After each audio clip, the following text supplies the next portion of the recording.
के लिए। और रुक कर लेते हैं अगली खबर का। हनुमानगढ़ के संगरिया थाना क्षेत्र के रतनपुरा बाईपास पर एक भीषण सड़क दुर्घटना हुई, जहां तेज गति कार एक खड़े ट्रक से जा टकराई, जिसमें कार सवार 4 लोग घायल हो गए। घायलों को जिला अस्पताल ले जाया गया, जहां 2 को मृत घोषित किया गया। अलवर जिले के सदर थाना क्षेत्र के बुर्जा पुलिया के समीप अज्ञात वाहन की टक्कर से बाइक सवार व्यक्ति की मौत हो गई। पुलिस ने मौके पर पहुंचकर शव को राजीव गांधी सामान्य अस्पताल की मोर्चरी में रखवाया। भरतपुर के सिकरी थाना क्षेत्र में जमीन के पैसे के बंटवारे को लेकर 2 सगे भाइयों में खूनी संघर्ष हो गया, जिस पर दोनों गंभीर रूप से घायल हुए हैं। दोनों घायलों को इलाज के लिए अस्पताल में भर्ती कराया गया। जंगल की जमीन पर अधिकार जमाने के लिए 2 पक्षों में खूनी संघर्ष का मामला सामने आया है। वारदात में एक पक्ष के 5 लोग लहूलुहान हो गए, जिन्हें उपचार के लिए यहां महात्मा गांधी जिला अस्पताल में भर्ती कराया गया। मामला बीती रात का है, जब एक परिवार के कुछ लोग जंगल की जमीन पर मवेशियों के लिए घास काट रहे थे, तभी दूसरे पक्ष ने जंगल की उस जमीन पर खुद का कब्जा बताते हुए लठ और हथियारों से हमला बोल दिया। उदयपुर के खेरवाड़ा थाना क्षेत्र में एक कार ने बाइक सवार को अपनी चपेट में ले लिया, जिससे इलाज के दौरान युवक की मौत हो गई। वहीं पुलिस ने परिजनों की ओर से दी गई रिपोर्ट पर मामला दर्ज कर जांच शुरू कर दी। कोटा की मोड़क थाना पुलिस ने अवैध मादक पदार्थ के खिलाफ कार्रवाई करते हुए एक महिला स्मैक तस्कर को गिरफ्तार किया। आरोपी महिला तस्कर से 70 ग्राम स्मैक और 96,500 रुपए बरामद किए गए। क्रिकेट में सट्टे के काले कारोबार पर राजस्थान आयकर विभाग की सबसे बड़ी कार्रवाई सामने आई। आयकर विभाग ने बीकानेर, नोखा और जोधपुर में सट्टा कारोबार से जुड़े 40 ठिकानों पर एक साथ छापेमारी कार्रवाई की। बीकानेर में शराब व्यापारी के घर पर आईटी की रेड पड़ी। शराब व्यवसायी धनपत चायल के घर पर चल रही रेड में कई बड़े खुलासे हो सकते हैं। इस मौके पर आईटी की 20 से ज्यादा गाड़ियां मौके पर पहुंची हैं। श्रीगंगानगर में 28 तारीख को पाक घुसपैठियों को मारने के मामले में शव को आज सौंपा गया पाकिस्तान। कई दौर की वार्ता के बाद पाकिस्तान शव लेने पर सहमत हुआ। जोधपुर के भीकमकोर में सोना व्यवसायी पर जानलेवा हमला कर स्कॉर्पियो से कुचलने का प्रयास किया गया। घटना की लाइव तस्वीरें सामने आई हैं। वहीं ओसिया थाना पुलिस अब पूरे मामले पर जांच में जुटी है। प्रतापगढ़ मंदसौर मार्ग पर खड़े ट्रक से कार टकरा गई। टक्कर के बाद कार 20 फीट दूर जा गिरी। सड़क हादसे में एक व्यक्ति की मौत हो गई। बात अलवर की, जहां डेहरा शाहपुरा गांव में लग्न टीका समारोह में हंगामा हो गया। दरअसल वर पक्ष के ऐन वक्त पर 11 लाख रुपए दहेज मांगने पर वधू पक्ष ने रिश्ता तोड़ दिया। वर पक्ष पर आरोप है कि लड़के के ताऊ और महिलाओं ने वधू पक्ष वालों से ऐन वक्त पर 11 लाख रुपए नगद, 11 सोने की अंगूठी और 11 जोड़ी पायजेब देने की मांग की, जिस पर हंगामा हो गया। डीजी इंटेलिजेंस रहे उमेश मिश्रा प्रदेश के 35वें डीजीपी बन गए हैं। मौजूदा डीजीपी एमएल लाठर के रिटायर होने के बाद उमेश मिश्रा ने अपना कार्यभार संभाला। मिश्रा ने राजस्थान पुलिस में सबसे पहले 1992 से 94 में एएसपी रामगंज के पद पर कार्य किया। इसके बाद वे चूरू, भरतपुर, पाली, कोटा सिटी में जिला पुलिस अधीक्षक यानी कि एसपी के पद पर भी रहे। आरपीए ग्राउंड में डीजीपी लाठर की विदाई परेड का आयोजन किया गया। लाठर ने आरपीए ग्राउंड में सलामी ली। पीएचक्यू में एमएल लाठर उमेश मिश्रा को डीजीपी का चार्ज सौंपा। जयपुर ग्रेटर नगर निगम मेयर चुनाव की नामांकन प्रक्रिया शुक्रवार को खत्म हो जाएगी। चुनाव को लेकर भाजपा और कांग्रेस में रस्साकशी तेज हो गई है और इसे लेकर आज कांग्रेस की अहम बैठक होगी। जेडीए ने जयपुर में अवैध कॉलोनी बसाने का प्रयास विफल कर दिया। जेडीए प्रवर्तन दस्ते ने आज कार्रवाई करते हुए श्यामनगर जेडीए जोन 5 में बसाई जा रही कॉलोनी को ध्वस्त कर दिया। बता दें कि सुशीलपुरा पुलिया के पास कॉलोनी बसाई जा रही थी, जिसका क्षेत्रफल करीब 5000 गज बताया जा रहा है। कोटा में पुलिस के दबाव में युवक द्वारा सुसाइड करने के मामले में एमपी पुलिस की बर्बरता सामने आई, जिसमें प्रदर्शन कर रही महिलाओं पर पुलिस ने लाठियां भाजी, जिसके कारण कई महिलाएं चोटिल हो गई। हालांकि अभी भी परिजन शव का अंतिम संस्कार करने को लेकर राजी नहीं है। इसे लेकर देर रात को जलालपुर चौकी के बाहर लोगों ने जमकर हंगामा किया और चौकी में घुसकर तोड़फोड़ की थी। पर्यटन विभाग की ओर से देशी और विदेशी सैलानियों को आकर्षित करने के लिए विभिन्न प्रतियोगिताएं आयोजित की जा रही हैं। इसी कड़ी में आज पुष्कर मेला मैदान में पतंग उत्सव का आयोजन किया गया। मेला मैदान में पहली बार पतंग उत्सव मनाया गया, जिसके लिए खास डिजाइन की पतंगें मंगवाई गईं और पक्षियों का खास ख्याल रखते हुए मांझे के प्रयोग बिल्कुल नहीं किए गए। अलग अलग रंगों की सामान्य डोर के साथ उत्सव मनाया गया। पुष्कर मेले का आज तीसरा दिन है। मेला ग्राउंड में कई प्रतियोगिताओं का आयोजन किया जाएगा। इसमें खेल, रस्साकशी, वॉलीबॉल और कबड्डी मैच भी शामिल है। बांसवाड़ा के कुंडल और घोड़ी तेजपुर रोड पर एक सवारी टेम्पो अनियंत्रित होकर पलट गई। हादसे में 2 महिलाओं सहित 4 मासूम गंभीर रूप से घायल हो गए। सभी को 108 की मदद से यहां पर महात्मा गांधी जिला अस्पताल पहुंचाया गया।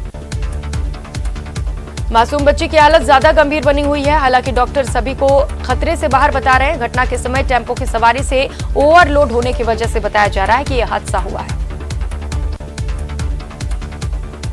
राजसमंद के नाथद्वारा नगर चौराहे के लालबाग चौराहे पर आज राम कथा सुनने के लिए जाते समय बड़ा हादसा हो गया, जब एक बुजुर्ग बस के नीचे गिर गया और गंभीर घायल हो गया।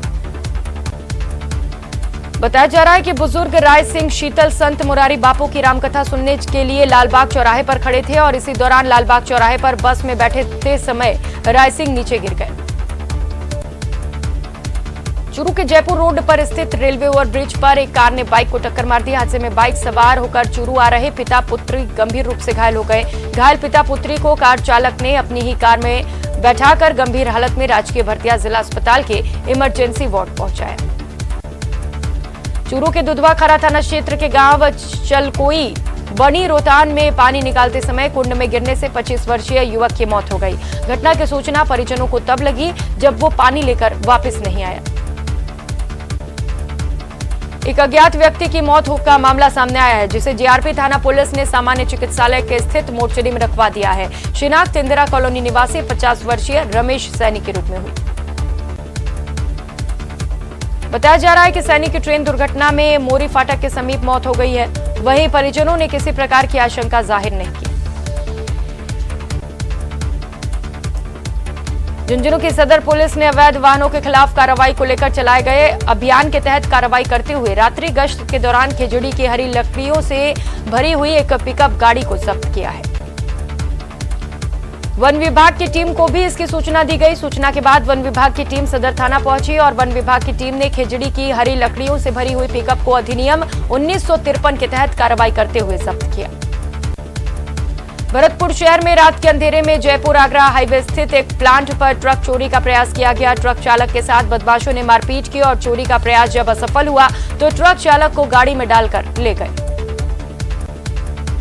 हालांकि थोड़े आगे जाने के बाद बदमाशों ने ट्रक चालक को छोड़ दिया और कोतवाली थाना क्षेत्र में सड़क किनारे खड़े एक डंपर को चोरी करके ले गए। बदमाशों ने 2 जगह वारदात को अंजाम दिया। दोनों ही जिले के बड़े सड़क ठेकेदार हैं। कोटा ग्रामीण की झाडोल गांव में एक दिल दहला देने वाली घटना हुई। जंगली सियार ने एक मासूम 6 माह की नवजात बालक को निशाना बनाया और जगह जगह काट लिया। खून से लथपथ मासूम को गंभीर हालत में अस्पताल पहुंचाया गया। बताया जा रहा है कि पागल सियार ने कुछ जानवरों को भी निशाना बनाया है। वहीं बालिका की हालत गंभीर बताई जा रही है। फिलहाल इटावा थाना पुलिस पूरे मामले पर जांच में जुटी है। दौसा के बांदी कुई में चोरों ने 2 दुकानों को निशाना बनाया और नकदी और अन्य सामान पार कर ले गए। चोरों ने एक मिठाई की दुकान और कपड़े की दुकान को निशाना बनाया। इसके लिए सुबह रात के समय शटर तोड़कर दुकान में घुसे और वारदात को अंजाम दिया। इतना ही नहीं, चोरों ने दुकानों में लगे सीसीटीवी कैमरे और डीवीआर को भी उठा ले गए ताकि पुलिस को फुटेज न मिल सके। अलवर के लक्ष्मणगढ़ थाना क्षेत्र अंतर्गत अलबख्श का बास में पुरानी रंजिश के चलते 2 पक्षों में झगड़ा हो गया, जिसमें एक पक्ष के करीब 3 से 4 लोग गंभीर घायल हुए हैं। झगड़े में असलम खान के सिर में ज्यादा चोट आने के चलते उसे राजीव गांधी सामान्य अस्पताल में भर्ती कराया गया। फिलहाल लक्ष्मणगढ़ थाना पुलिस को झगड़े की रिपोर्ट दे दी गई है। सीकर के सदर थाना इलाके में भडाडर बाईपास के पास रात को एक सेना के सूबेदार संदिग्ध अवस्था में मिला। पुलिस ने उसको अस्पताल पहुंचाया है। जानकारी के मुताबिक सूबेदार जबलपुर में पदस्थापित था और परिवार में शादी समारोह की वजह से यहां पर आया हुआ था और बताया जा रहा है कि इलाज के दौरान सूबेदार की मौत हो गई। चूरू के रतनगढ़ में एक शराबी ड्राइवर ने 3 किलोमीटर तक बस को लहराते हुए ड्राइविंग की। वहीं बस के कंडक्टर ने नशे की हालत में एक महिला यात्री से छेड़छाड़ भी की। उसके बाद कंडक्टर बेहोश हो गया। महिला के साथ छेड़छाड़ की घटना को लेकर यात्रियों ने आक्रोश जताते हुए बस को बिसाऊ बाईपास पर रोक लिया और जमकर हंगामा किया। चूरू शहर के शिव कॉलोनी स्थित ट्रैक्टर के गोदाम में 3 ट्रैक्टर चोरी होने का मामला सामने आया। मामले को लेकर सदर थाने में नामजद आरोपी के खिलाफ रिपोर्ट दर्ज की गई है। उदयपुर में गोगुंदा थाना क्षेत्र में बाइक सवार बदमाश ने बुजुर्ग महिला की नथ छीन ली और इस दौरान एक बदमाश भागने में सफल रहा। हालांकि 2 अन्य को बाइक सहित पुलिस के हवाले कर दिया गया। शनिवार की रात दौसा जिले के मंडावरी गांव में हुई डकैती और फायरिंग मामले में पुलिस को अभी तक सफलता हाथ नहीं लगी है। करीब 5 दिन का समय बीत चुका है, लेकिन पुलिस के हाथ अब तक खाली हैं। अलवर के शिवाजी पार्क थाना पुलिस ने करीब फरार स्मैक विक्रेता और सप्लायर महिला को गिरफ्तार किया। आरोपी महिला रीना कंजर पिछले 11 साल से फरार चल रही थी। अलवर में पेट्रोल चोरी की वारदातें लगातार बढ़ती जा रही हैं। बीती रात कालाकुआ सेक्टर 2 में एक घर के सामने खड़ी कार से अज्ञात चोर पेट्रोल निकाल ले गए। चोरी की घटना पास में लगे सीसीटीवी कैमरों में कैद हो गई। बता दें कि इस संबंध में अभी तक पुलिस द्वारा कोई कार्रवाई नहीं की गई है। कोटपुतली शहर के बानसूर रोड पर अधूरे पड़े नाले की प्रशासन ने आखिरकार सूद ले ली। प्रशासन की ओर से यहां नाला निर्माण कार्य शुरू कर दिया गया है। निर्माण कार्य शुरू होने के बाद नगर परिषद में ग्रामीणों का अनिश्चितकालीन धरना भी समाप्त हो गया। चूरू की तारानगर तहसील के गांव तोगावास में किसी सिरफिरे के घिनौने कृत्यों से ग्रामीणों में आक्रोश है। 26 अक्टूबर से गांव की गौशाला में पहुंचकर अज्ञात आरोपी गाय और बछड़े के पूंछ तथा कान काटकर उन्हें मौत की नींद सुला रहा है। चुनावी समय में कच्ची बस्तियों में रह रहे लोगों को साधने के लिए भाजपा ने बस्ती जनसंपर्क अभियान का आज से आगाज किया। सवाई माधोपुर के बाद आज कोटा में भी पूर्व संसदीय सचिव और भाजपा के प्रदेश मंत्री जितेंद्र गोठवाल ने औद्योगिक क्षेत्र से भगवान रामदेव की पूजा करके इसकी शुरुआत की। इस दौरान उन्होंने भारतीय जनता पार्टी अनुसूचित जाति मोर्चा के पदाधिकारियों की बैठक लेकर उन्हें अभियान के संबंध में दिशा निर्देश दिए। गोठवाल ने कहा कि इस अभियान के तहत पदाधिकारी बस्तियों में जाकर जनसंपर्क करेंगे। झुंझुनू जिला प्रशासन और महिला अधिकारिता विभाग के नवाचार में अब जिलों की महिलाओं को स्वरोजगार में आत्मनिर्भर बनाने में उपयोगी साबित हो रहे। महिला अधिकारिता विभाग और जिला प्रशासन ने मिशन सी के तहत महिलाओं को आत्मनिर्भर बनाने के लिए सर्वे कराते हुए उन्हें स्वरोजगार उपलब्ध करवाया। भारतीय संस्कृति से प्रभावित रशिया का एक दल इन दिनों चित्तौड़गढ़ भ्रमण पर आया हुआ है। 1 दर्जन सदस्यों के साथ पहुंचा ये दल भारतीय ध्यान और योग क्रियाओं से प्रभावित है। इस दल के सदस्य भारत में आकर योग क्रिया सीखते हैं। 2 दिन पहले चित्तौड़गढ़ पहुंचे एरिना नामक युवती और इगोर नामक युवक अपना विवाह 5 नवंबर शनिवार को राजपूती रीति रिवाजों के अनुसार शहर से करीब 30 किलोमीटर दूर कैस्टल विजयपुर होटल में करने जा रहे हैं। ये जोड़ा भारतीय रीति रिवाजों का अनुसरण करता है। कबड्डी मैदान में झपट्टा मारते समय खिलाड़ी छात्राएं जोरों से टकरा गई। बैलेंस बिगड़ते ही एक दूसरे के नीचे और ऊपर जा गिरी। वजन में भारी छात्रा की चोट से नीचे दबी छात्रा के ज्यादा चोटें आई हैं। वहीं एक अन्य कॉलेज की छात्रा खेलते हुए चक्कर आने से सीधे जमीन पर गिरी। उसे भी उपचार के लिए अस्पताल पहुंचाया गया। राजसमंद के रिछेड़ के सामाखेड़ा गांव में चल रही जिला स्तरीय प्रो कबड्डी प्रतियोगिता का बीती रात समापन हुआ। खिलाड़ियों ने कबड्डी में जोर आजमाइश का दमखम दिखाया। कबड्डी प्रतियोगिता के समापन पर पहुंचे परमार ने खिलाड़ियों ने हाथ मिलकर परिचय किया। साथ ही उन्होंने वहां उपस्थित खिलाड़ियों से कहा कि खेल हमारे जीवन का एक अभिन्न हिस्सा है। दौसा में बाल विवाह के मामले लगातार सामने आ रहे हैं। ऐसे में देव उठनी एकादशी के साथ ही जिले में बड़ी संख्या में बाल विवाह होने की संभावना है। ऐसे में प्रशासन इसे लेकर पूरी तरह से मुस्तैद है। दौसा जिला प्रशासन ने बाल विवाह की रोकथाम के लिए कंट्रोल रूम स्थापित कर उपखंड अधिकारियों और तहसीलदारों को क्षेत्र में होने वाले शादी समारोह पर पैनी नजर रखने के निर्देश दिए। अलवर में मौसम में परिवर्तन के साथ जैसे जैसे सर्दी का प्रकोप बढ़ता जा रहा है, छोटे बच्चे बीमार होने लग गए हैं। सर्दी के मौसम में नौनिहाल बच्चों में सर्दी, बुखार, जुकाम और खांसी के साथ निमोनिया के केस बढ़े हैं। फिलहाल वर्तमान में शिशु अस्पताल की ओपीडी करीब 700 से अधिक की चल रही है। आज से 10 दिन पहले बच्चों की ओपीडी करीब 250 से 300 के बीच चल रही थी। दौसा के छोटे से गांव गांगदवाड़ी में रहने वाला एक छात्र ने उपन्यास लिखा है। स्टूडेंट लाइफ में प्यार और फिर उसके बाद बाल विवाह होना, बाल विवाह के कारण हुए जीवन बर्बाद होने का संदेश इस लवाइन द टाइट स्लैप नामक उपन्यास में दिया गया। इस उपन्यास में 20 चैप्टर है और 160 पेज का ये उपन्यास है। छात्र नितिन मुकेश के द्वारा लिखे गए इस उपन्यास का दौसा के कलेक्टर कमर चौधरी ने विमोचन किया। अजमेर की मसूदा पंचायत समिति में कार्यरत जेटीओ अनुज नाहर पर एक मिट ने जान से मारने का आरोप लगाया। मिट सावरलाल ने बताया कि रामगढ़ में चल रहे नरेगा कार्य के भुगतान को लेकर जेटीओ और मिट तू मैं हो गई। लेबर के कम भुगतान आने पर यह विवाद हुआ। मौके पर मौजूद नरेगा लेबर ने मामला शांत करवाया, लेकिन मिट को खुलेआम मारने की धमकी और घर से उठाने की धमकी दी गई। खटीक समाज राजसमंद और श्री जन चेतना सेवा संस्थान द्वारा सामूहिक विवाह का आयोजन 4 नवंबर को आमेठ के मेला ग्राउंड में होगा, जिसकी तैयारियां पूरी कर ली गई हैं। एक ही पंडाल में विवाह से लेकर खाने तक की व्यवस्था की गई है। सामूहिक विवाह अध्यक्ष गणेश लाल बोलीवाल ने बताया कि विवाह में कुल 31 जोड़े, एक तुलसी विवाह का आयोजन होगा, जिसके साथ ही प्रतिभावान सम्मान समारोह भी आयोजित किया जाएगा।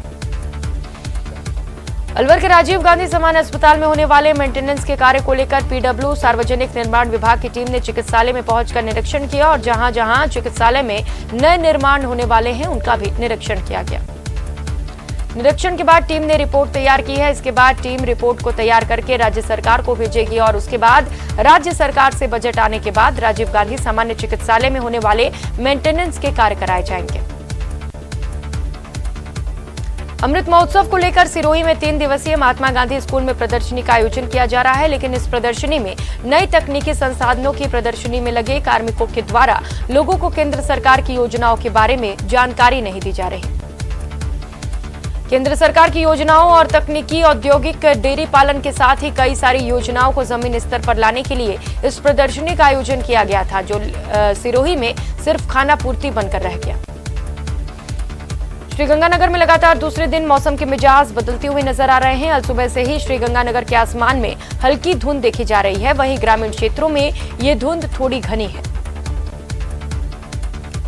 पुष्टि मार्गीय वल्लभ संप्रदाय की प्रधान पीठ राजसमंद के नाथद्वारा के श्रीनाथ जी मंदिर में अन्नकूट महोत्सव के करीब 350 वर्ष पुरानी परंपरा को धूमधाम से मनाया गया। अन्नकूट के अवसर पर प्रभु श्रीनाथ जी, विठलनाथ जी और लालन को 56 भोग लगाया गया, जिसे श्रीजी सन्मुख से आदिवासी समुदाय के लोग लूट कर ले गए। इस बुलेटिन में फिलहाल इतना ही। नमस्कार।